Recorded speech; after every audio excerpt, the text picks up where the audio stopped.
adverse impact on the environment must have environmental clearance certificate. A total of 1,026 applications for environmental clearance were received in last year, in the year under review, and 733 environmental clearance certificates were issued, especially for activities related to hazard substances, infrastructure development, land rezoning, and mining. The application process for environmental clearance certificate has improved due to the online application system and the intensification of awareness activities. A total of 8 sites inspection were done for environmental compliance and monitoring. 15 notifications and 12 compliance orders were issued. Illegal sand mining remains a challenge, and the ministry is working closely with the traditional authorities and Namibian police to better regulate the mushrooming of sand mining activities. It is noteworthy to mention that our access and the benefit sharing legislation has now come into force, and this will greatly strengthen our efforts to ensure that greater research and product development from our indigenous plant and other genetic resources and the beneficiation of our communities will be done. We look forward to this exciting development. Last year, the ministry coordinated the development and submission of Namibia's climate change commitment, known as the National Determined Contribution, as per the requirement of the Paris Agreement. In this document, we have pledged our commitment to the world toward limiting the global temperature rise well below 1.5 degrees Celsius, as well as how we intend to increase resilience across our key economic sectors. In terms of forestry, we are committed to strengthen the conservation of our forest resources and to opening up opportunities so that forest resources play a meaningful role in improving livelihoods and generating income growth on sustainable basis. Community forests are key instrument in this regard and now cover an area of 8.7 million hectares, while another 16 community forests are in the process of being gazetted. During the period under review, the ministry has observed with concern increasing construction of settlements in some of these community forest areas, and is calling on the assistance of traditional authorities in stamping out these illegal activities. I'm pleased to report that the restraining order introduced on timber harvesting, transportation, marketing, and export in 2018 has led to a major reduction in deforestation and illegal timber harvesting.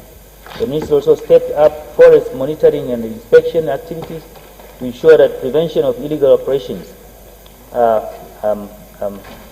done in any effort to promote the local timber industry. The restraining order on timber harvesting was partially lifted to allow for transportation of timber within the country to local sawmills for processing. As a result of this, we have seen the establishment of some local sawmills and increased local value addition taking place with regard to timber resources. This is encouraging, and we will be considering a further relaxation to timber harvesting in this financial year, at least with respect to community forests that are dependent on a sustainable utilization of forest resources. Some of these community forests are now equipped to process timber into all finished products, such as chairs, tables, including schools and school chairs and tables, doors, luxury furniture. One of the impacts we want to see in the forest sector is the transformation of orchard plantation and the nurseries, so that they make a great contribution to the food security. In line with climate change prediction, wildfire continues to become more devastating and widespread. A total of 1,234 wildfires were reported in Namibia during 2021, which destroyed approximately 3.1 million hectares on top of 3.2 million hectares that were destroyed in 2020. The worst affected regions were Zambezi, Kavango West, Kavango East, Kunene, Osironjupa, Komas, Omaheke, Wangwena, Omsati, Oshana, and Oshkoto.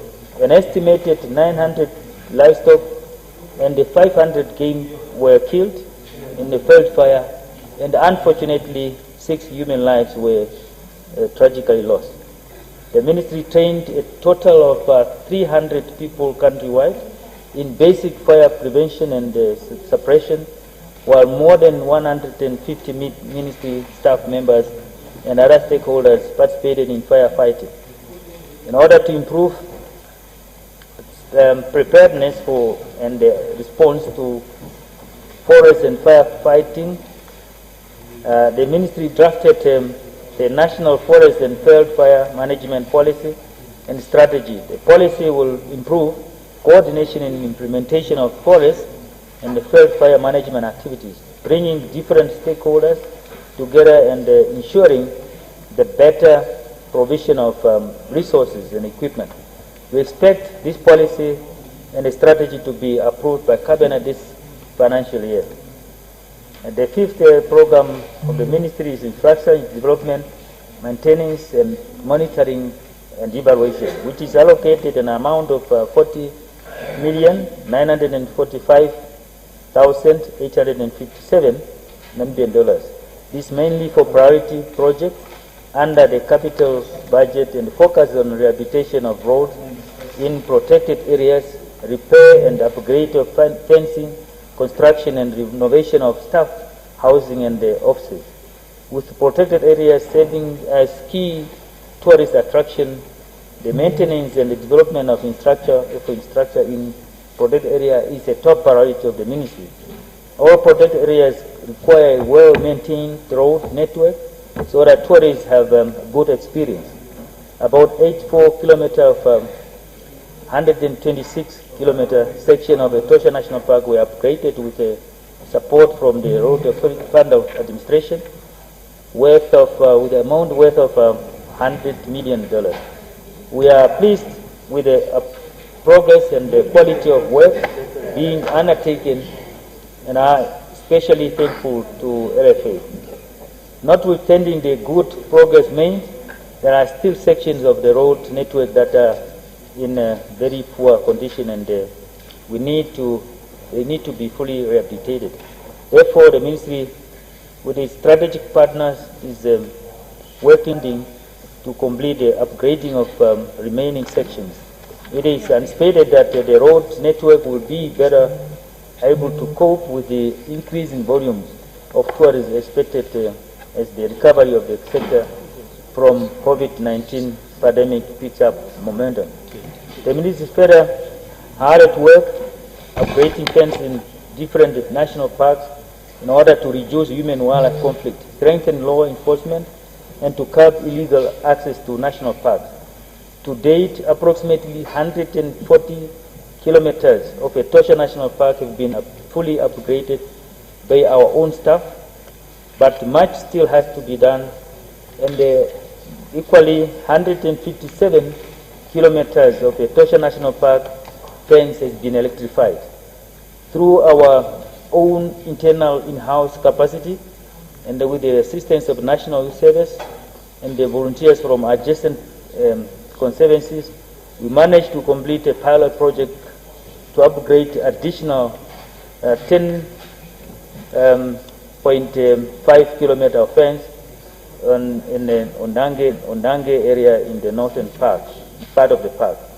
We will expedite this process in Etosha National Park and also in other national parks. Many of the Namibian national parks have outdated sewer infrastructure and sanitation facilities, In order to address this, the ministry constructed new soil infrastructure and wastewater treatment plant in the Namibia Park at a cost of 20.1 million.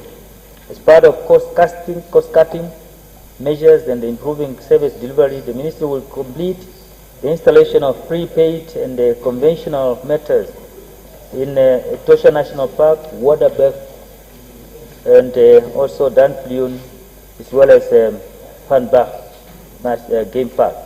To also be introduced in integrated online permit system that will ensure that all permits issued by the ministry are available electronically.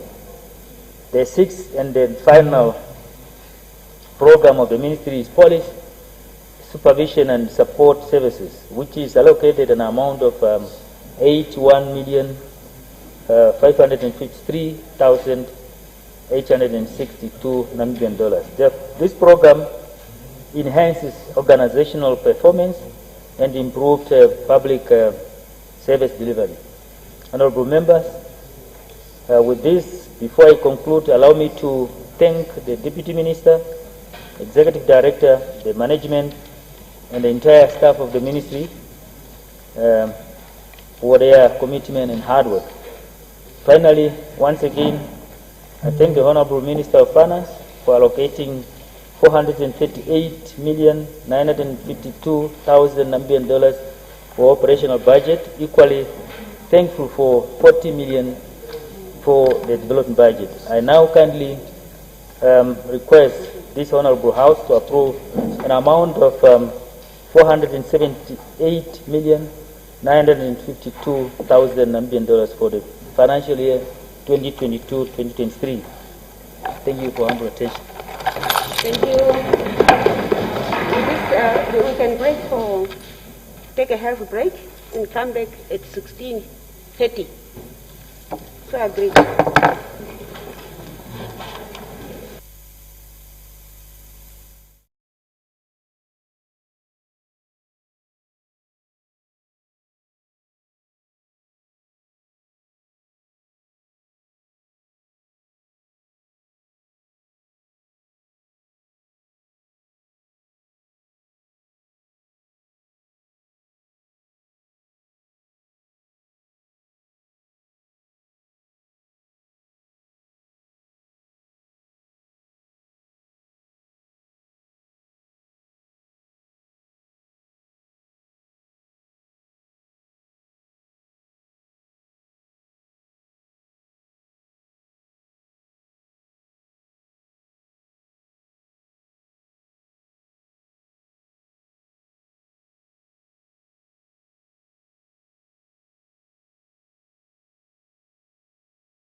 Yeah.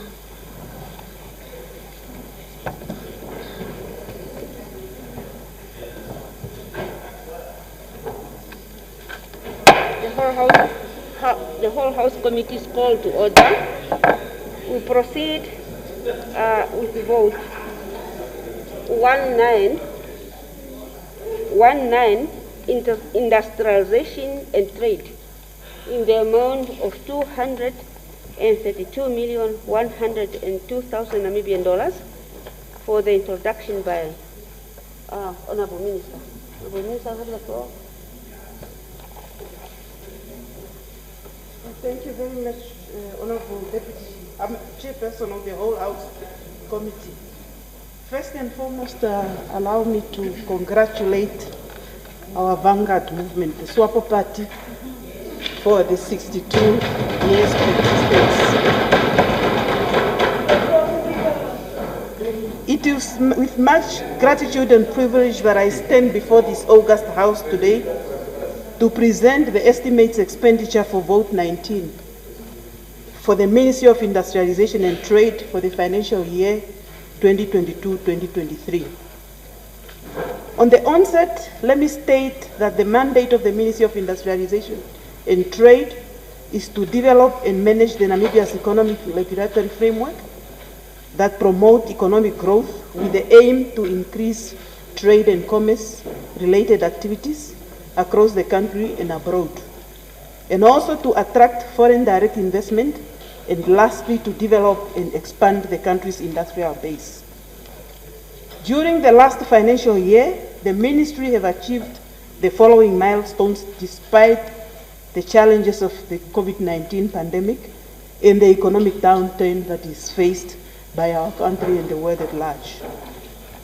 In order to improve the manufacturing base and realize industrialization in Namibia, the ministry have developed the legal frameworks around the special economic zones policy, whereas the Ministry of Finance is assisting us in developing the incentives together with the Namibia Investment Development Promotion Board. The ministry is also preparing to table the CES policy in due course to the CCTED and CCT, and eventually to Cabinet before it comes to this august House. On another note, the ministry has completed Opua Industrial Park in order to enhance and develop industries in the Kunene region. And on the other hand, for us to promote and secure the market access of Namibian products across Africa and the globe at large, the ministry participated in various trade negotiations at international levels, such as the Organization of African Caribbean Pacific, OACP, and the World Trade Organization, WTO, and then at the continental level through the negotiation of the Africa Continental Free Trade Area Agreement, as well as at the regional level under SACO and SADC respectively. The ministry have developed the RIGA frameworks on the consumer protection policy and its attendant bill, which is earmarked to be tabled in Parliament in the course of this year. The ministry have also secured export market of firewood to Dubai, as well as charcoal and our beloved beer to the United States of America through the AGOA that have happened in May last year. The ministry have also launched the GS1 Namibia Barcode Center, and Namibia is now able to administer, facilitate, and allocate the barcodes to Shell's products with its 631 code number, and we are inviting the entrepreneurs to make use of that. The ministry have also launched the AGOA utilization strategy, and this strategy seeks to boost the economic cooperation and trade between Namibia and the United States of America. In order for us to create a conducive and a competitive environment for business growth, the ministry have finalized and tabled the Namibia Investment Promotion and Facilitation Act in this Parliament last year. However, the bill was withdrawn for further consultation, and we look forward to retable it in the course of the second session of this Parliament in the course of this year. The rest of the achievements are narrated in the annexure as attached to my speech when you receive the copy of the speech. Honorable Chairperson of the whole House Committee, honorable members, as we are reimagining as a country, and despite the COVID-19 pandemic, the economic challenges facing our country and the globe are enormous. We as a ministry have thus resolved to innovate and do more with less to accomplish our mission, particularly looking at what lies ahead in terms of delivering on our mandate for the betterment of the lives of many Namibians. It is therefore my singular honor and distinct pleasure to introduce to this august House the budget allocation estimates for vote 19 for 2022-23 financial year, for which I am seeking your diligent support and approval. The total budget allocation to the Ministry of Industrialization and Trade for the amount of 232,102,000 Namibian dollars. This allocation is divided into 178,102,000 Namibian dollars for the operational budget and 54 million Namibian dollars for the development budget. This allocation indicates an increase of 31,652,000 Namibian dollars, which represent an increase of 13.6% from the last financial year. The total operational budget of 178 million is allocated as follows: personnel expenditures 78,397 million, goods and other services 22,934, and then subsidies and other current transfer 76,771. I will now present the budget allocation for each program as follows. For the program of trade promotion, there is an allocation of 65,530. And then the program of industrial development, the allocation for 74,527. And then the special industrialization program is allocated an amount of 42,851. The policy supervision and support services is allocated 49,194. Honorable Chairperson of the whole Housing Committee, honorable members, our priority areas for this year, and that is now the financial year of 2022 to 2023, are amongst the following. We are to finalize the amendment of the Trade Meteorology Bill on the Trade Meteorology Act. We will also finalize and table the National Property Practitioners Bill to repeal the outdated Estate Agent Act of 1976. We will also promulgate our Competition Act. We are also to bring here an amendment of the Company Registration Bill and Copyrights Bill. We will also finalize the Consumer Protection Bill and roll out the Consumer Education Campaign. We want to operationalize and promulgate the Liquor Amendment Bill, which was passed by this august House a few years ago. The implementation also of the revised National Quality Policy, which we launched a few months ago. We want to finalize the Special Economic Zone Policy, as I referred to it earlier on, and subsequently start working on the law and the regulations. We also want to finalize the informal economy and entrepreneurship policy, and we look forward also to finalize our school uniform design phase and immediate engagement of production phase. I know you will ask questions that I talked about this last year. It was unfortunate that the contractor that we got could not complete, and we got another contractor who only commenced as from February this year. But we have now put a mechanism in place of bi-weekly monitoring process by our office in Rundu, and we are on course to complete the project by May 2022. The finalization and the commissioning of an installation phase of the Invator Bush Processing Plant at Oshuarongo is also progressing well, and we are doing it in consultation and with the assistance of UNIDO. We are also then planning to roll out the entrepreneurship training under Empretec with other stakeholders such as the Ministry of Higher Education and NTA. We also want to finalize the construction of the Startup Hub Center at the Bokamoso Center, which we started 2 years back and was halted by the COVID pandemic.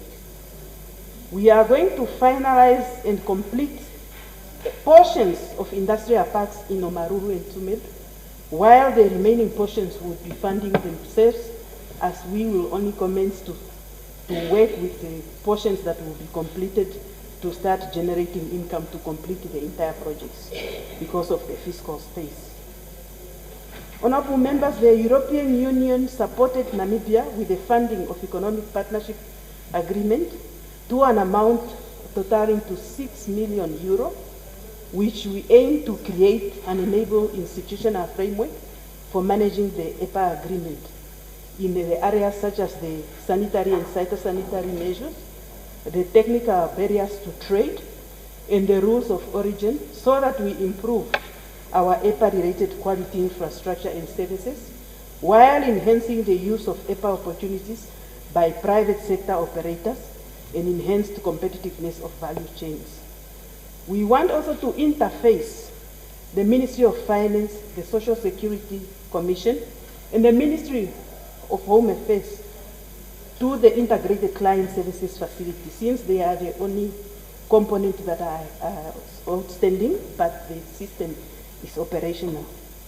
And we have culminated into the improvement of our turnaround times, and we hope at the end of the day it will improve Namibia's competitiveness ranking by addressing the ease of doing business in general. We are also planning to finalize the key sectoral master plan on the poultry, and we are planning to launch the National Africa Continental Free Trade Area Agreement Implementation Strategy and Action Plan within the next 2 months, so that it will drive our implementation and enable Namibia to take full advantage of the market access in the continent. We are also to develop Namibia's export trade promotion strategy to promote and secure more new markets for Namibian products. We are at the tail end of finalizing the national trade in goods and trade in services policy. I know if Honorable Mwilima was here, was going to ask why did it take us that long. At the end of the day, when we went to consult with the National Planning Commission, we were advised to merge the two policies and have it as one with two components. And that process is now towards the end, and we will present here a consolidated policy for trade in goods and trade in services. We are also completing, and this is concurrently with the school uniform project, the opening and commissioning of the regional office in Kavango West at Nkuru. Honorable Speaker, Honorable Chairperson of the Whole House Committee, honorable members, we need to forge a greater spirit of Namibia first in order to accelerate the economic recovery and growth, which is the greatest challenge we are facing as a government. In conclusion, let me appreciate the Honorable Minister of Finance, the Director General of National Planning Commission, and their teams for tabling a budget under the theme, Reimagine a Better Future for the Youth, albeit the tight physical environment of the financial resources under immense pressure. I now move that this House assist us to approve the sum of $232,102,000 Namibian dollars for both the operational and the development budget for Vote 19 of the Ministry of Industrialization and Trade. Colleagues, the rest of the details of the ministerial programs are enlisted on the annexure on my speech, as I had said earlier on. And I want to thank you in advance for knowing that you are going to support this vote and for your kind attention. I so submit, Honorable Chairperson of the Whole House Committee. Thank you. Thank you for the brief introduction. The next is vote 27, Sport, Youth and National Service, in the amount of $330,921,000 Namibian dollars for the introduction by the Honorable Minister. Honorable Minister, you have the floor.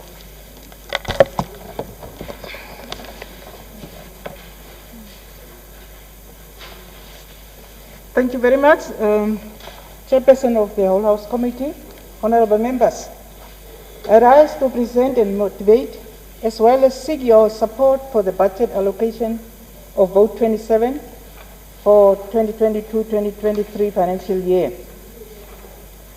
Due to public gathering control measures, the Ministry was forced to restrict access to its youth and multi-purpose centers, suspend its training programs, and pause new intakes.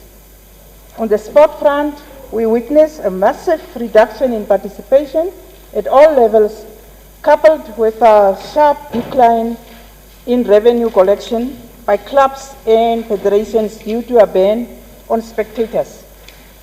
I'm happy to announce to the nation that with the recent easing of the COVID-19 restrictions, both here and at home and globally, the ministry has already resumed with its youth empowerment initiatives, and all our youth facilities nationwide are once again fully open to the public.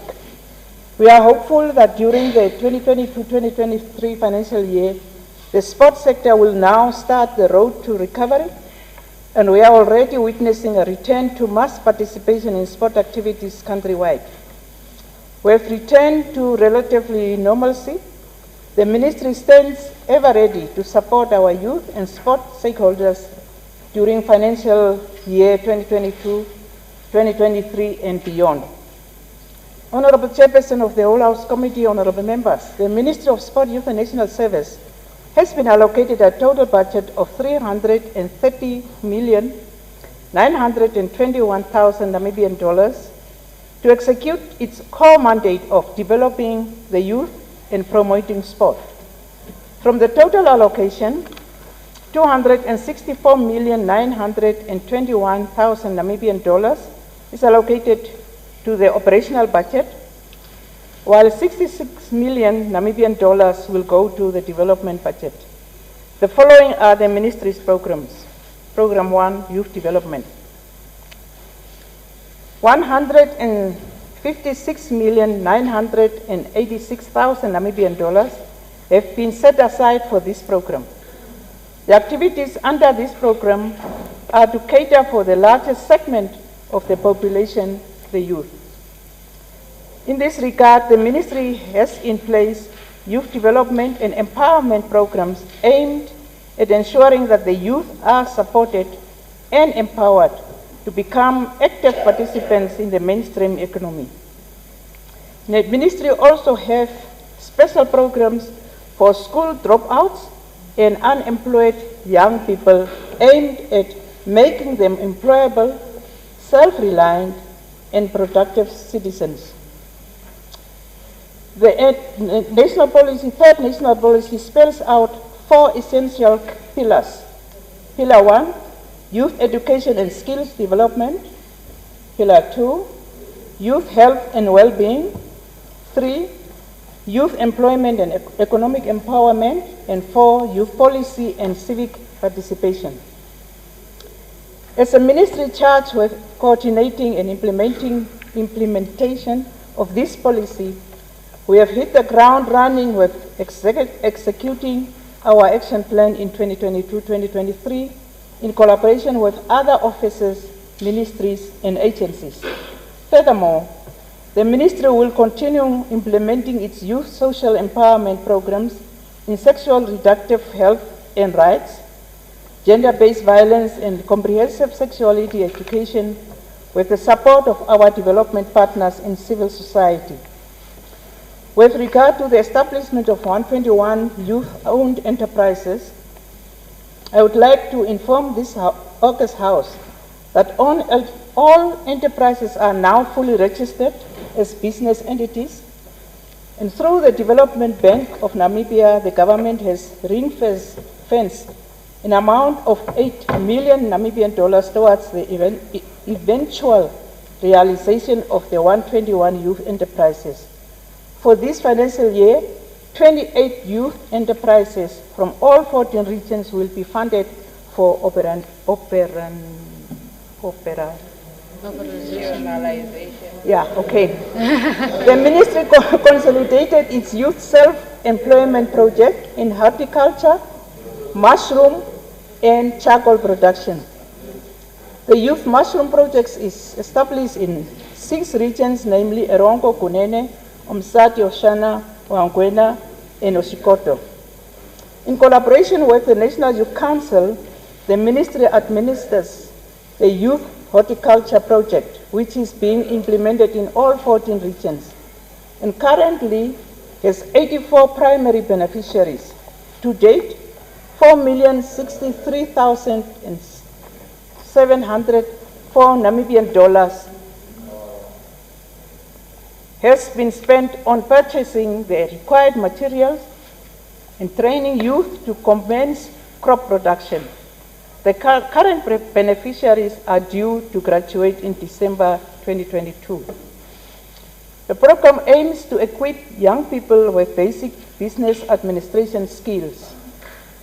Through the Namibia Youth Credit Scheme, the ministry has disbursed loans to over 8,000 young people to either start or expand their businesses, in the process creating over 8,000 jobs over the past 10 years.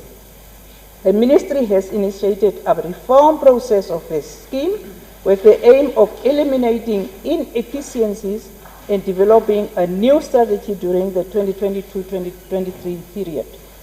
Honorable Chairperson of the Whole House Committee, honorable members, the National Youth Service is allocated $64,113,000 Namibian dollars. Namibia Youth Service contributes to youth employment through its 11 accredited trades, equipping youth with technical skills to enhance employability. To date, 2,388 youth have been graduated from the NYS programs. During 2021-2022 financial year, 50 youth were employed at NYS agricultural production centers underway. Additionally, 40 youth were employed as seasonal workers to debush and remove bush regrowth in cropping lands at Rietfontein, Bergaukas, Omauni, and Eunda. With the implementation of funded projects, NYS envisages creating between 40 to 60 temporary employment opportunities for the young youth during the year 2022-2023 financial year. National Youth Council is allocated $18,413,010 Namibian dollars. The National Youth Council operates the Youth Development Grants Program, which aims to enhance business productivity among young people. To date, 77 projects have benefited from the program to the value of $2,943,649 Namibian dollars. In addition, during the 2021-22 financial year, the NYC budgeted $2.1 million to support 84 young entrepreneurs. 6 youth-owned businesses per region were selected, each endowed with equipment to the value of 25,000 Namibian dollars. During the 2022-2023 financial year, the ministry intends to embark upon the following under the youth program. We intend to provide skills to a minimum of 300 young people through the basic semester programs offered at our multipurpose youth resource centers. We also intend to reach over 4,000 young people with our sexual productive and comprehensive sexuality education program in line with ESA commitment and through the Safeguarding of Young People program. Furthermore, we intend to capacitate about 1,400 young people with soft skills in the areas of youth leadership, communication, and environmental programs through training at some of our multipurpose youth resource centers. About 225 young people are said to be benefit from entrepreneurship, coaching and monitoring with the view of promoting business development ideas and to support those already in business. Program 2, Sport Promotion and Support. Honorable Chairperson of the Whole House Committee, honorable members, this program has received an allocation of 98,827,000 Namibian dollars to continue developing sport countrywide. Under this program, the Ministry initiates and coordinates sport policy development and facilitates the implementation of sport development programs.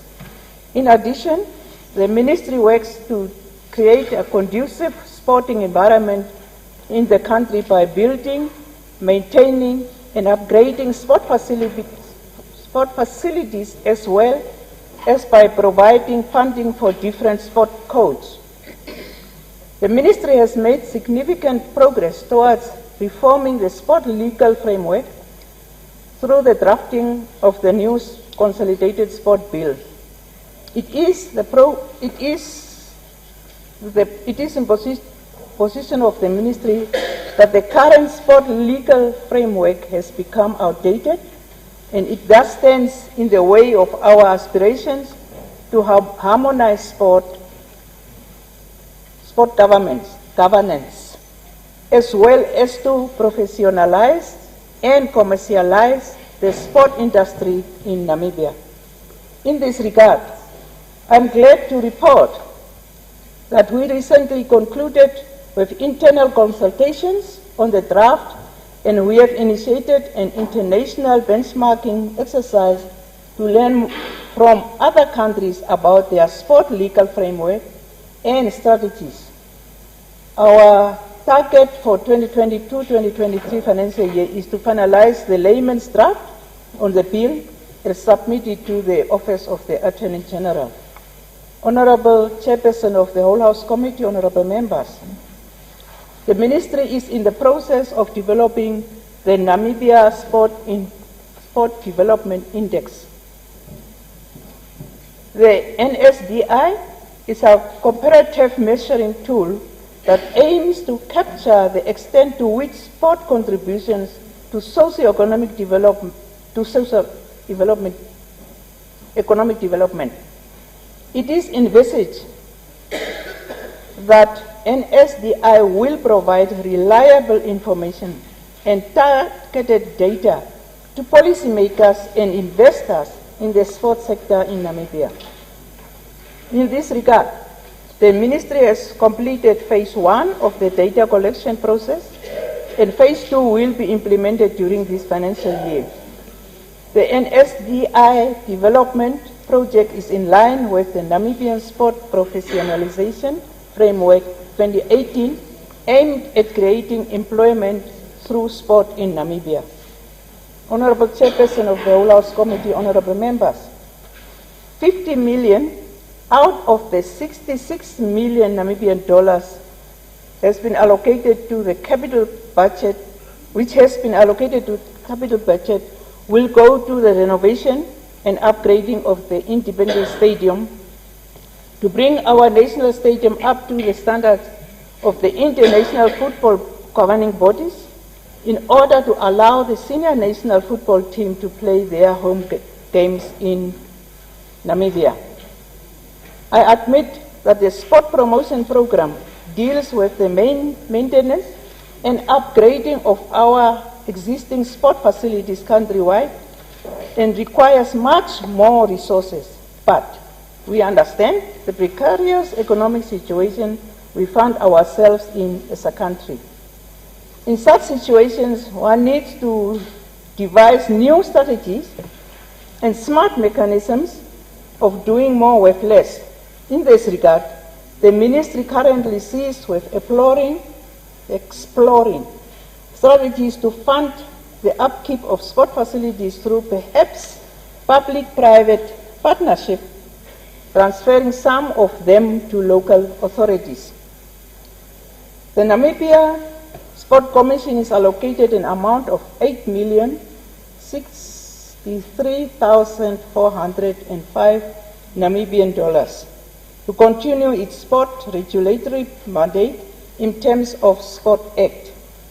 The following are the major international games that Namibia will be participating in this year: Commonwealth Games, 22 Africa Youth Games, in Africa Youth Sport Council Region 5 Under-20 Youth Games. Program 3, Policy Coordination and Support Services. The allocation for this program amounts to $75,108,000 Namibian dollars. The year under review presented the ministry with many opportunities and challenges, chief among them being the need to improve our overall performance and efficiency across all functional areas. Furthermore, the ministry continued to prioritize staff development in all directorates. After all, sufficiently trained people are the ones who implement the programs. The 16 million out of the 66 million Namibian dollars is allocated to developmental projects, and it will go towards the completion of the construction of soil treatment plant at Franz Timbare Rural Youth Development Center, as well as phase 5 of the construction of the Inanna Sport Complex. Honorable Chairperson of the Whole House Committee, honorable members, in conclusion, I wish to thank the honorable members of the August House for their continued support and interest in the mandate given to our ministry. I equally want to thank the Deputy Minister, Honorable Emma Kante Makaumas, the Executive Director, and the entire personnel of the ministry for the hard work and dedication. I therefore humbly request this August House to approve the amount of $330,971,000 Namibian dollars for Vote 27, Ministry of Sport, Youth and National Service, and I thank you. Thank you very much once more for the brief introduction of your vote. We will proceed now for the discussions. But before we do that, I just want to humbly request honorable member to be brief. I take note that you are given 15 minutes, but you don't need to make use of the whole 15 minutes. Amongst us, there are people who are very good in handling committee. We can learn from them. I don't want to mention great enemies, but we can learn from them. For example, if you prepare for those people who are new your speech, you can divide it into facts. We fit into the subsection of the vote. You don't need to read as if you are reading the second reading. It's committee reading. First day it was very wrong. It was good, but very wrong. Yeah. So with that we cannot stay here and we cannot stay mic. Oh, the mic is upside down. I have to do like this. With this, I'm just saying we should try to be brief. Although we are giving how many?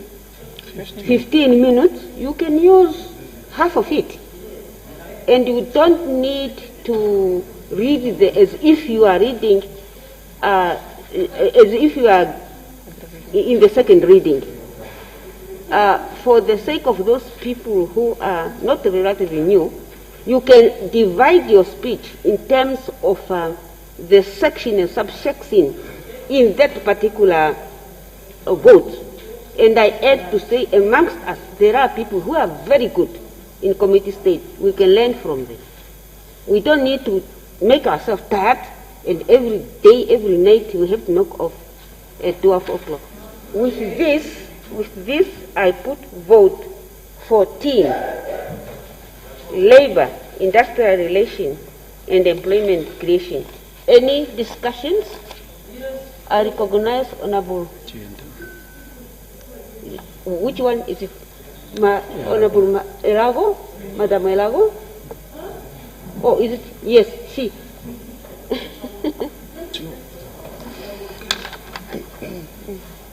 Why is the thing here? Shut and speech. Can you go here?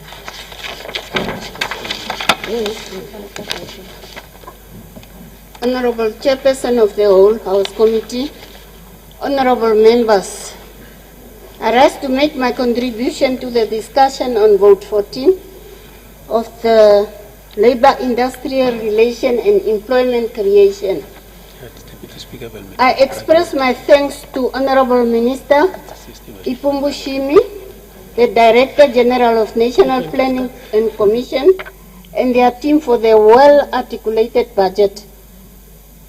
Honorable Chairperson of the whole House Committee, since the achievement of independence, Namibia is committed to fair labor practice and non-discrimination as enshrined in the Namibian Constitution and Labour Act number 11 of 2007. This implies equal pay for all works of equal value and remuneration based on the actual work done and on the responsibility taken. Honorable Chairperson of the whole House Committee, honorable members, I would like to thank Honorable Minister Utoni Nuyoma, his team and staff of Ministry of Labour, Industrial Relations and Employment Creation for the improvement they have brought to the livelihood and working condition of the Namibian workers. Even though we are still face a lot of problems such as poverty, unemployment and poor living conditions, Honorable Minister Utoni Nuyoma, I applaud you for the answer on Wednesday on the exemption of company. This should simply not be allowed because that is how most companies start if they don't want to pay overtime as set out in the Labour Act. Why should they be exempted at the expense of workers? Your response was very well articulated and poised. It is good to know that your ministry will not allow the Namibian workforce to be disadvantaged. It goes without saying that if we allow one company exemption, others are likely to follow, and workers' rights will be undermined in the long run. Honorable Chairperson of the whole House Committee, honorable members, my other concern is that our nation is faced with the Affirmative Action Employment Act as Amendment Act number 6 of 2007. I'm not sure that companies are still submitting their annual affirmative action reports to the ministry because I received a complaint from Swakop Moon Mediclinic Hospital that all managers are previously advantaged persons. The finance manager, nursing manager, and night duty manager are all South African. And when it comes their renewal of permit, which is done by immigration officers, it is only the previously advantaged person, especially though our own African people from Zimbabwe, which permits which are not renewal. The others from Zimbabwe, which are also previously disadvantaged, permits are not renewed. We are mindful of the difficult financial situation the country is facing, and that many of our people are either without paid work or are exposed to very lowly paid jobs. With these few remarks, I support the total budget allocation of 160,356,000 Namibian dollars allocated to vote 14. With these few remarks, I support the vote. Yeah. Thank you, Honorable Rela. Well, you have done well. It's very brief, but however, you can also improve on. When you start, it's okay, it's a good, when you start, the salutation and thanks, you can leave them. You can start by saying, in supporting vote so and so, I have a question, and you go direct. I have a question on affirmative action, and do like that. But otherwise, you are very short. Thank you so much. The next one is Honorable Deputy Minister of Youth and yes, Honorable Kantema. Thank you, Honorable Chairperson of the Whole House Committee. I think I'll heed your advice and try to be very brief. I don't have thank yous at the beginning. Yes. I rise to contribute briefly to vote 14 with emphasis on the mandate of employment creation as well as decent work, making it one of the ministries that is central and key to active labor market policies. As we know, employment creation is a challenging task, especially in the times where economic overall and especially in Namibia is struggling to recover. That's why fostering youth employability and employment is not just a moral imperative. As we know, poverty eradication has always been and remains a Swapo Party government policy priority, underscoring Vision 2030 and the overarching of the theme of the President Daingop's declared war on poverty, eradication, inclusive growth, and shared prosperity. Now, Honorable Chairperson of the Whole House Committee, honorable members, I commend the efforts of the Ministry towards the employment creation, most notably the Namibia Integrated Employment Information System. And as the Minister indicated during his motivation, that the Ministry intends to upgrade this system during this financial year. And at this point, Honorable Chairperson, I now hit your call to ask a question. I want to ask a question to the Ministry at this point in terms of what were the successes that we achieved when we implemented the information system that we intend to upgrade, and what are the challenges? Because when you speak to the youth on the ground, there seems to be little knowledge about this system, which is a very good system that actually brings together employees and as well as employers to interact on a system base. So, for example, a youth who's in Divundu do not need to travel to Rundu to access or to access a vacancy that has been advertised. But by logging in on this system, it can indicate where the vacancies exist. So this, and in addition to that, the Minister also indicated that the Namibian National Employment Policy will also be implemented that seeks to achieve sustainable, productive, and decent employment and income for all Namibians. We look forward to the results of the revision of this policy because, especially when it comes to the youth, it's not just important that jobs are created, but that the jobs created are sustainable and it is decent employment conditions. We must remember that the Namibian labor market is characterized by deep structural problems which should be targeted as a top priority in terms of policy. Now, Honorable Chairperson of the Whole House Committee, honorable members, I also note that the Ministry endeavored to intensify its effort to promote decent work, especially in the informal economy. I trust that we will work on ensuring that social security benefits is extended to those in the informal market. I'm reminded of the study that the Ministry commissioned together with the Social Security Commission with the purpose of mainly to understand the sector better and to assist government on policy formulation to extend social security coverage to the sector to benefit from the offerings of Social Security Commission.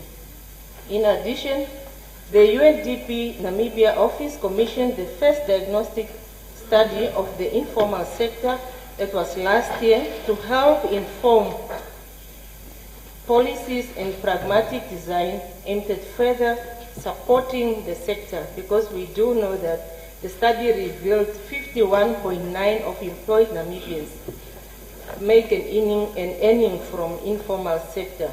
Therefore, expediting this study will ensure that the people who are making earnings from informal employment are also covered in terms of the social security benefit.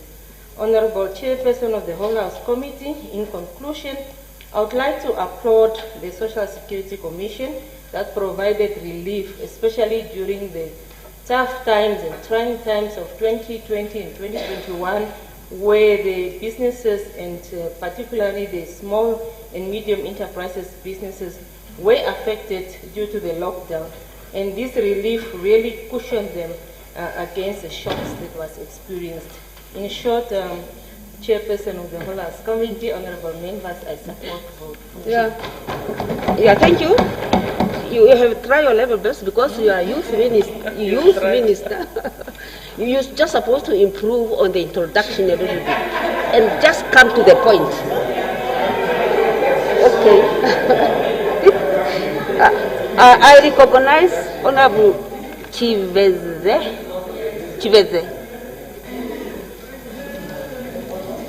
Thank you, Honorable Chairperson of the Whole House Committee, honorable members. We hear and see on a daily basis how more and more companies are either closing down or lowering their workers' salary, while the cost of daily is increasing. It is more worrying to know that your ministry is not responding to the cries of the workers when it comes to unfair labor practices. Thus, I ask, the first question, it comes from page 2, reimagine the service that it can provide to the coordinate employment creation to aim to reverse Namibia of jobless. Thus, I ask, where in your budget motivation are you actively addressing the concern of the workers who are losing their jobs, while your ministry fails to engage business workers on alternative ways of saving jobs? And the second question, page 1 of your motivation speech, which I take out, having received report of the Wage Commission, can we have a date on when your ministry will implement whatever recommendation that were made by the Commission? Thank you. Oh, very good. Very brief. Yeah, very good. He is one of those he will be in the group of those people who are very brief. Okay, I recognize Honorable Dinda. Thank you, Honorable Chairperson of the Whole House Committee. You are doing a great job today. Honorable, page 199, question 1. Honorable Minister, your main operation is oversee the enforcement of laws, regulations, Employment Services Act, Labour Act, Affirmative Action Act, and the Pensions Act, and policies administered by your ministry. Honorable Minister, this FEMA regulation, were you consulted about it? This FEMA regulations about pensions, it says your mandate. Were you consulted? If yes, did you consult the people you are representing?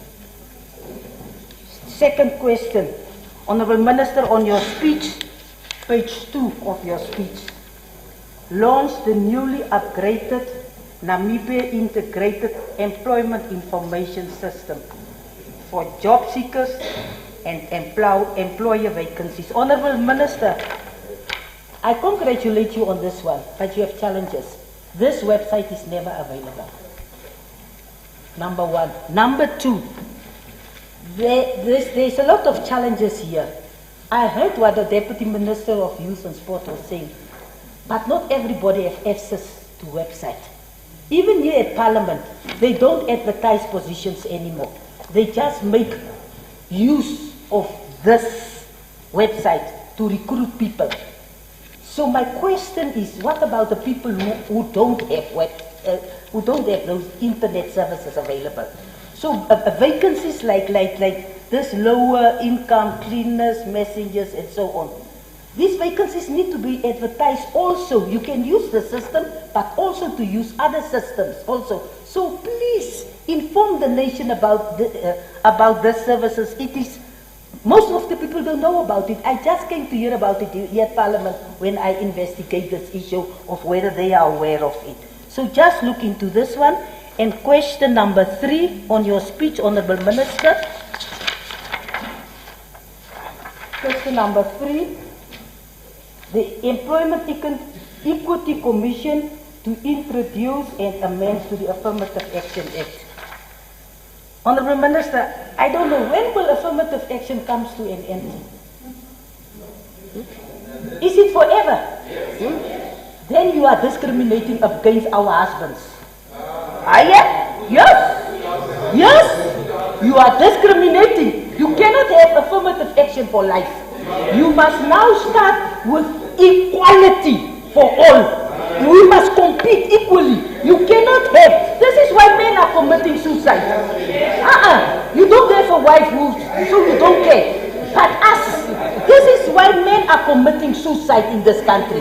Because with this affirmative action, it doesn't have an end. We are having sons and boys. And I cannot sit as a lawmaker, continue with this affirmative action while you are discriminating against our boys who are being born yesterday. The boy child, please take them into consideration. Affirmative action is good. Honorable Hilman Nikuno, can you take your own story and then your own stories? This is my story. Please. Yes, so I'm having a problem with it. So I want to know this Office of the Employment Equity Commission, is it still relevant 32 years after independence? Can we still reverse discrimination? It's reverse discrimination. So it is not good. And yes, you can complain because you are benefiting through your SWAPO membership card. But what about others? What about others? No. Our sons are being discriminated against. And we need to give back the dignity to our sons also. My next question, Honorable Nekundi, I know you are now a voting member, but please take your own floor.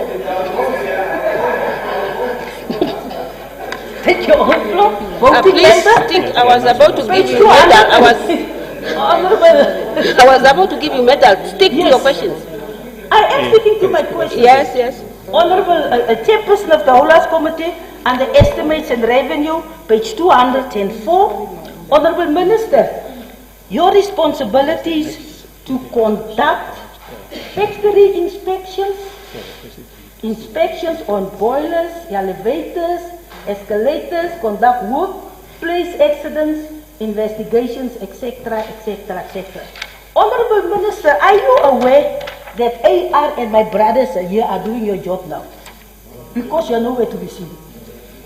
You are nowhere to be seen. Whether they are legal or illegal is not the case. The case is our people are suffering. Our people are suffering. And the people who are being protected by the system. People are complaining to the system, but the system does not address these inequalities, these problems that people are facing. So are you really, Honorable Person, are you doing, conducting workplace accidents and so on? Let me tell you what happened at the LM Congress in the North. One of our councillors lost a nail here. This is most an accident. Are you investigating these things? I will come to my next point. Honorable, yes, Makisaki. It Makisaki, same difference. Yeah, please don't. And then, Honorable Minister, on the national minimum wages. Honorable Minister, I never saw that report on the national minimum wages, so I'm not speaking from a knowledge of what is the content of that report. But Honourable Minister, I hope you include the Chinese shops there, you include all of them.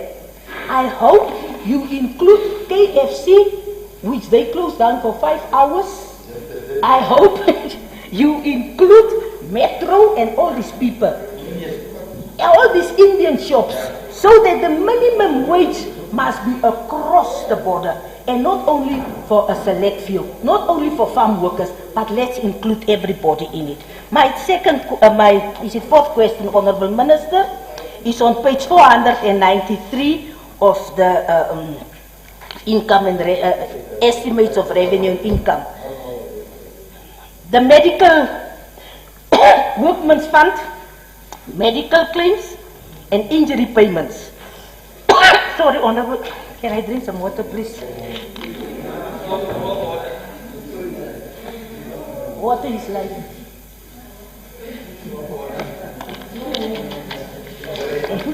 There is provision made, Honourable Minister, for 300,000 for medical claims, 800,000 for injury payments.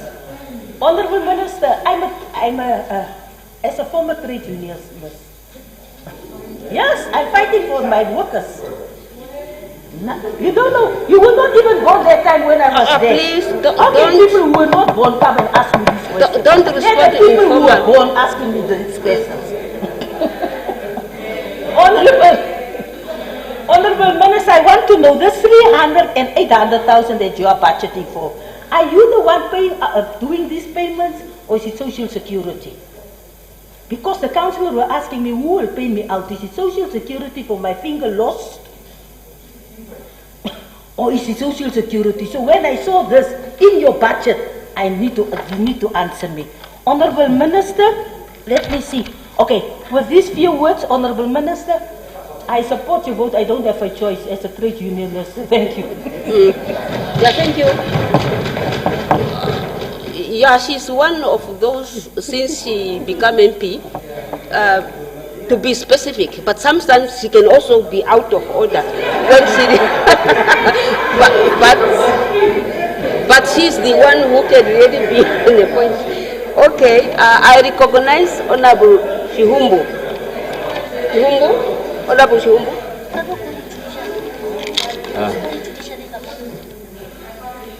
Thank you very much, honourable members. Through you, Honourable Deputy Speaker, the Chairperson of the whole House Committee. Many times there are members of the society, including civil society, that are calling to reduce cabinet just as a result of the ministries that we have in this country. We have just a lot of ministries. One of the ministries is the Ministry of Labour, my brother Tony. This ministry, Honourable Deputy Speaker, the Chairperson of the whole House Committee, it died long time ago, just after when it was established. I don't know when, but under his supervision. If we look around in the country, people are complaining that the labor inspectors everywhere in the regions are doing absolutely nothing. Nothing, zero. And the minister, we sit here every day with him. He follows on social media what's happening in the country. He does not release any statement. He does not compel his staff members in the region to follow up on some of these crises that are happening in this country. So what we are saying is that the money, when we are looking at the national budgets that are allocated to the ministries, so maybe the Ministry of Labour is one of the ministries that should receive zero, because at the end of the day, they are absolutely doing nothing. Last year, during my contribution, my apology through you, last year when I made my contribution, I also reiterated on the issue of the labour cases that are filed with the labour courts.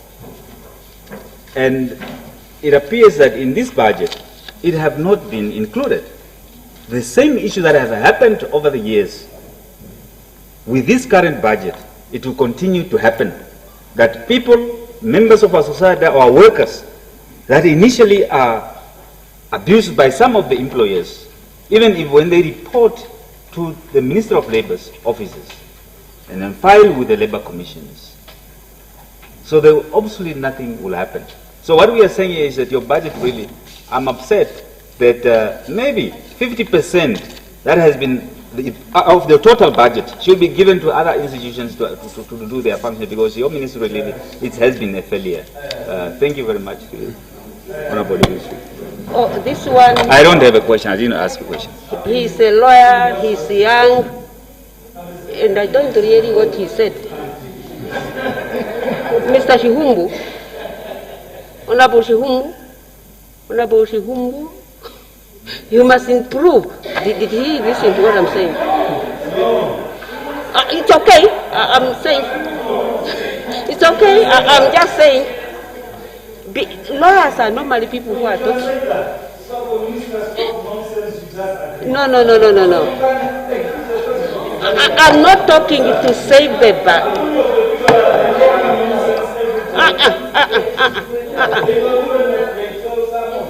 No. The other are appreciating. The other appreciating the guidance. It's not. No. Save it. I recognize Honorable Hengari. Honorable Hengari, you have the floor. This is not a theater. Yes, thank you very much, Honorable Chairperson of the Whole House Committee. I think before I start off, I want to congratulate my brother there, Honorable Nekundi, for finally being able to cast a vote in this House. So I'm seeing that all the noise making and the engaging has not been in vain.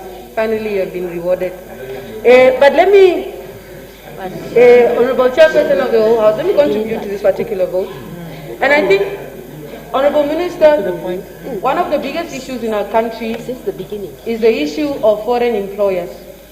Foreign employers who most time overwork and underpay employees.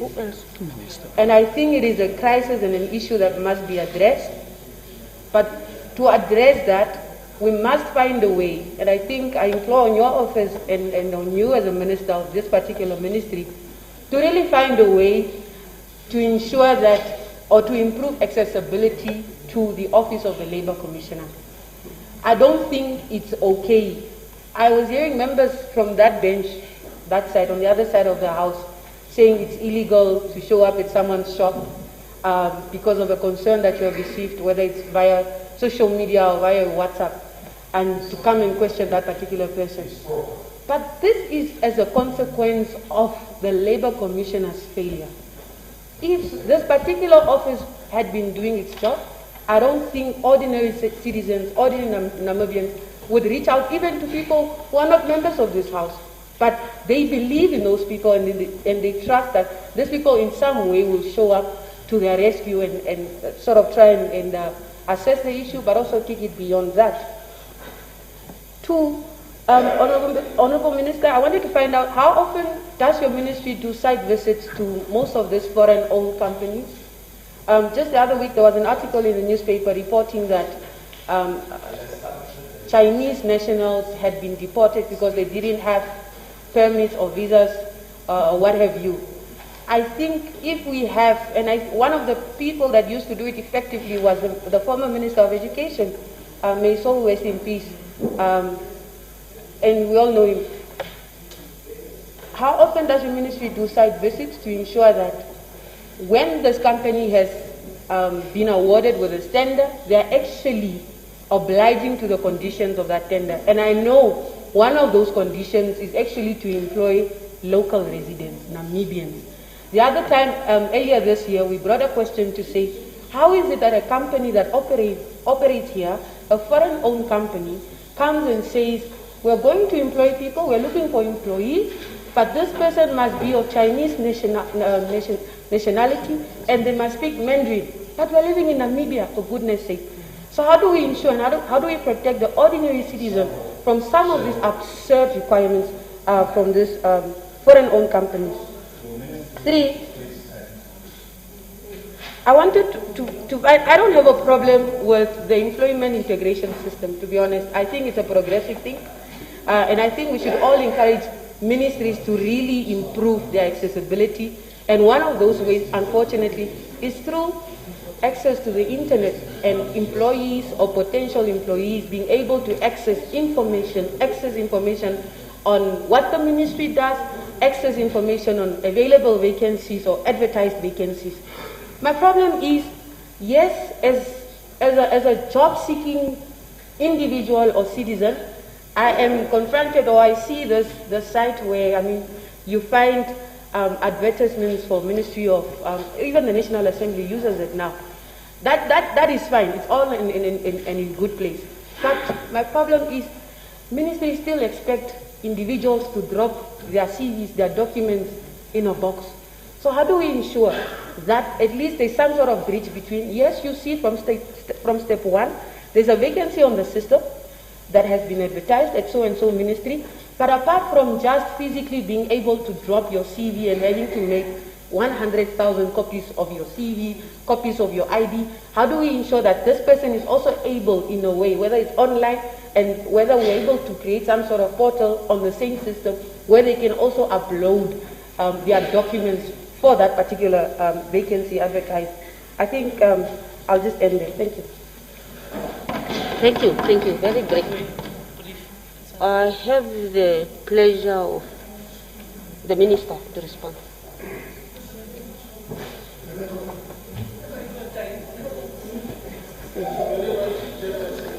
House Committee, I would like to thank the honorable ministers who have posed questions and those who have commented on our budget. Thank you very much for your support.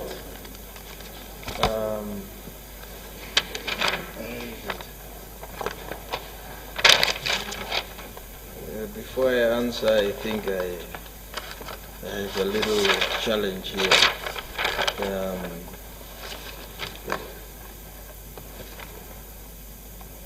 There was somebody who asked about the informal sector diagnostic study and the informal economy. When I took out this, the name I have, the first one who posed and during the trying times, I think it was Honorable Kantemane. Yes. Thank you very much. I think the informal economy is here to stay, and studies indicate that the whole of Africa, most of the economies are sustained by the informal economy. And therefore it is important. I understand the Ministry of Trade and Industry is busy formulating a policy that will translate into new legislation that will indicate to us how we should deal with the informal economy. It is because with the challenges the world economy is undergoing now, the informal economy, particularly in Africa, is something that is growing, and most of the countries, for example, Ghana, Nigeria, almost 80–90% of them practices the informal economy. Very little few industries. So we need to support them, and the government. I have met some of the representatives of, for example, NIDO and many others, and we encourage them to come together so that government will be able to see how we can assist them. Yeah, and also I wish to inform you that during the trying times, during the lockdown, as well as the challenges of the devastating impact of COVID-19, the Social Security Commission also made payments to the informal economy just to make sure that we sustain them. It is an important sector. ILO is recognizing this, and they are encouraging the African countries to support this informal economy, because they make a huge contribution to the upliftment of the people, for example, in the informal settlements and so on. Yeah, let me go to Honorable Shivede. closing down of factories, unfair labor practices. Well, Honorable Shiveve, you may recall that the world economy, the commodity prices have gone down significantly. And the world economy is not doing very well. And as a result, we here in Namibia, we also had a serious drought. And then we were severely affected by COVID-19, and you know. So factories have not been doing very well. Yes, most of these industries, they have been struggling because there are no customers, there is no exports. So we at the ministry, we believe in sustainable businesses. We must support and make sure that we sustain the businesses. We also believe in social justice, that the workers must be protected by all means. And that's why it is important that we must maintain sound labor relations. That is within the tripartite alliance, where we are working with the trade unions, the workers, as well as government, and of course with our international partners. So it's not only here in Namibia. Worldwide, people have been laid off. It is because of these unforeseen circumstances that has come about. But we must be, as the President said, re-imaging and looking for new ways as to how do we bring the workers, the employers together. That's what we are trying anyway, because of these challenges that we are facing. You also ask about the date when the Wages Commission will be. No, we have received the report. We are currently studying the report seriously. And after we have studied, we will see whether we will be able to take that important piece of the research, the important findings, perhaps to Cabinet, once we have satisfied ourselves that the Wages Commission has complied with the terms of reference that we have given them. So we have received the report. It will need a little bit of work and possibly we will also be able to consult with our international partners, for example, the ILO and so on, so that we have a proper piece of legislation that will address the concerns of the workers, that will address the concerns of the employers. You must remember they are also a very important player. Yeah. Honorable Jenda, you are asking, we have to oversee the employment, oversee of the, she's not here. Let me move on. Then we, you can try. And then, yeah? You can just try. Okay, she asked whether we have consulted this FEMA these regulations that is coming. We are waiting from the ministry to have an engagement with them, but so far they have not consulted us.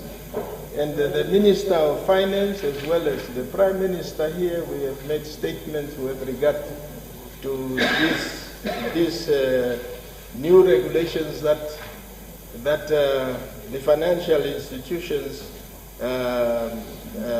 NAMFISA is proposing. So engagement is ongoing. I don't think people need to panic. We will discuss and find the best possible method that will satisfy all of us. So we listen and we pay attention to what our people are telling us.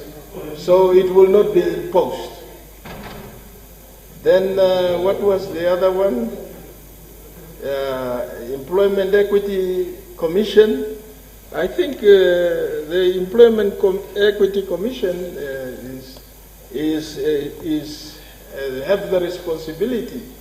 They have a plan of action and that they are implementing, and they have a serious responsibility to make sure that there is equity in the employment, particularly among the previously disadvantaged people. So they are trying their best. I have the, I think I have something here that,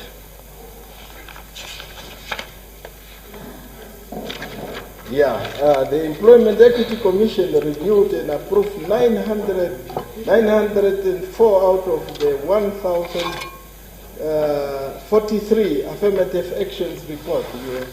She was talking about the reports.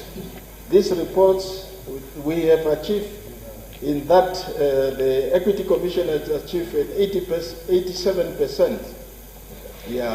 106 stakeholder engagement were done with the employers as well as with the employers and all the relevant stakeholders. They have processed 14,923 applications of non-relevant employer status. And they have also, they facilitate the tendering of the SMEs where you have fewer than 25 employees. Now they are also planning to affect a few amendments to the Affirmative Action Act in order to expand coverage by lowering the threshold of relevant employers will be completed this year. So those are the answers to Honorable Dienda. And then what was together? A national minimum wage. Yes, this is Honorable Shumbu. I don't think you understand, or maybe you don't know what you are talking about. I'm very sorry. I don't know where you got your degree from, but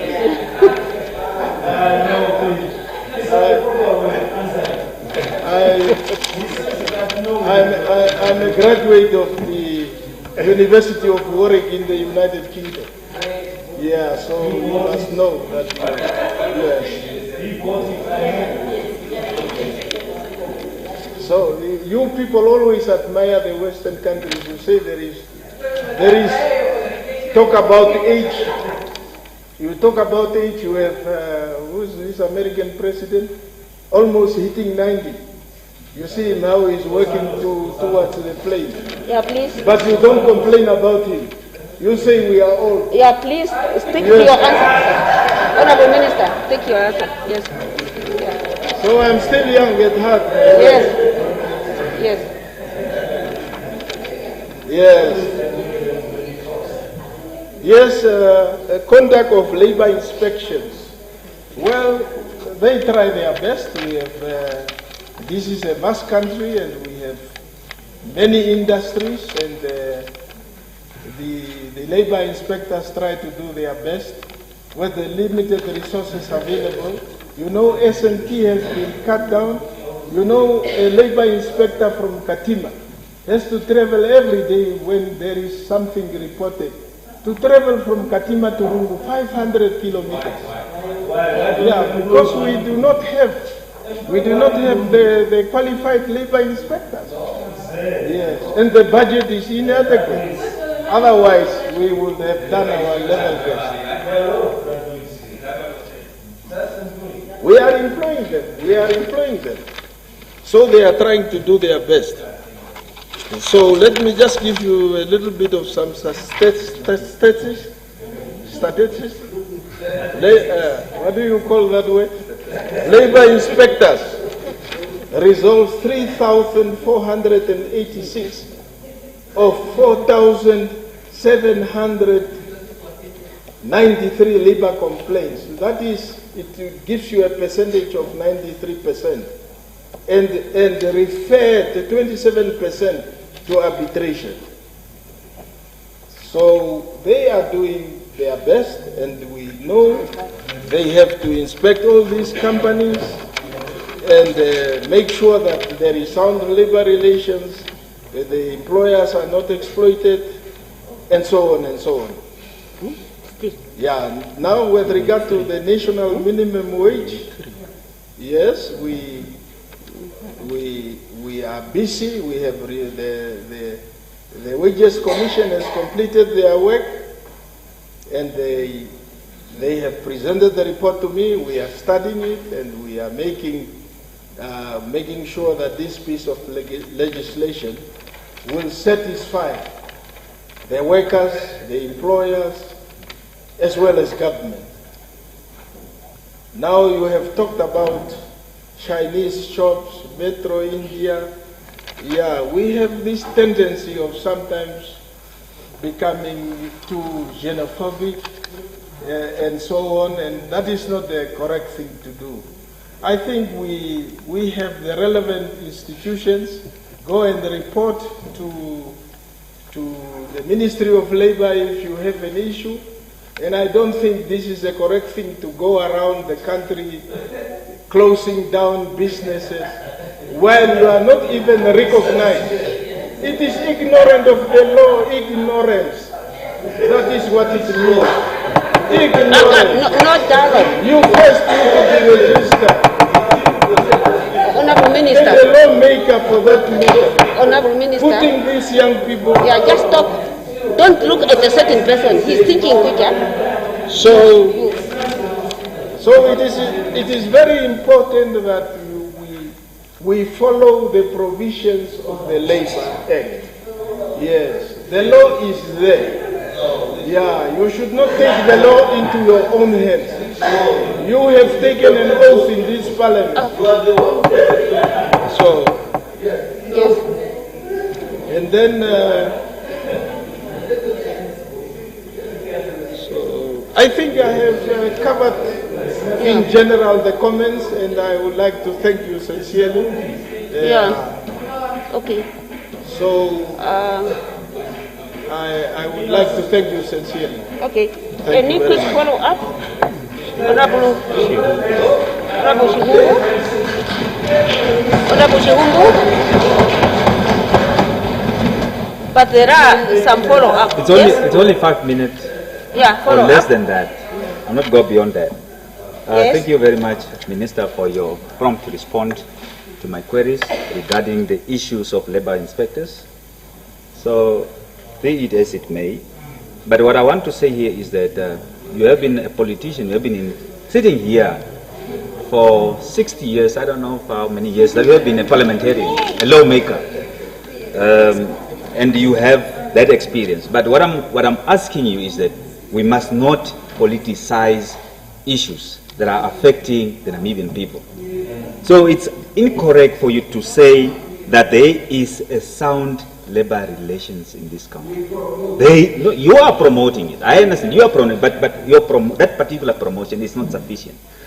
People outside there, if you are following, I'm following also on social media on what you are now, or what they are responding on what you are saying now. So it's completely the opposite. We are here to represent the people outside there, but not because I was appointed by a certain individual, by the president, because you want to please our colleague. Let's not do that way. Let's work and satisfy the demand and also the constitutional obligation of the people outside. This is the key, the big priority. That's why we are here, but not satisfy ourselves as a parliamentarian. Thank you very much. Honorable Hengari? Follow up. Yes, thank you very much, Honorable Chairperson of the Whole House Committee.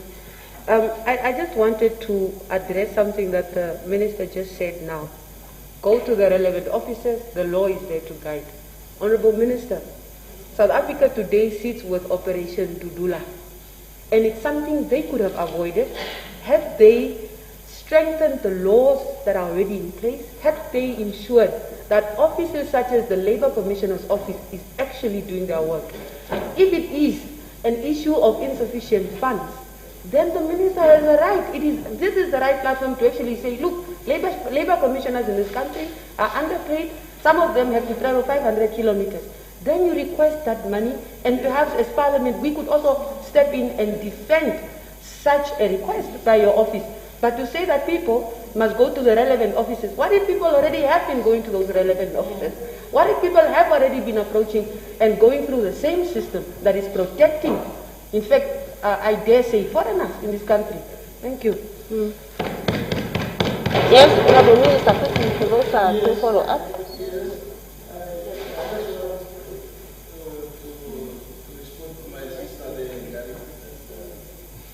You see, as I said, the Labour Commission has handled 5,000 Mike, can you request for the... As I said earlier, the Labour Commissioner has handled 5,182 cases, of which 2,966 were referred to conciliation and arbitration. The settlement rate at conciliation was 98%. Now, the Labour Commissioner has also developed a plan to clear up the backlog created during the COVID-19. You remember that the offices were closed down, we were under lockdown. As a result, there was a piling up of some cases. But we are working on that one. Earlier this year, I also had a stakeholder consultation with the trade union, the workers and the employers to see how we can improve on the office of the Labour Commission. So we have devised strategies with limited resources, and I'm sure as we go on, most of the complaints that you have raised here will be resolved. I thank you sincerely, honorable members, and thank you for your attention. Merci beaucoup.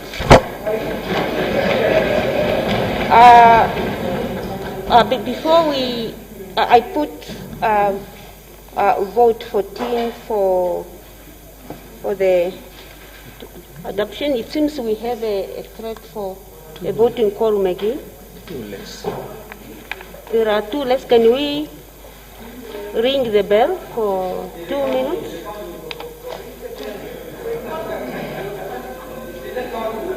He's counting. Yeah, we have counted too. He has already counted. There are two. Okay.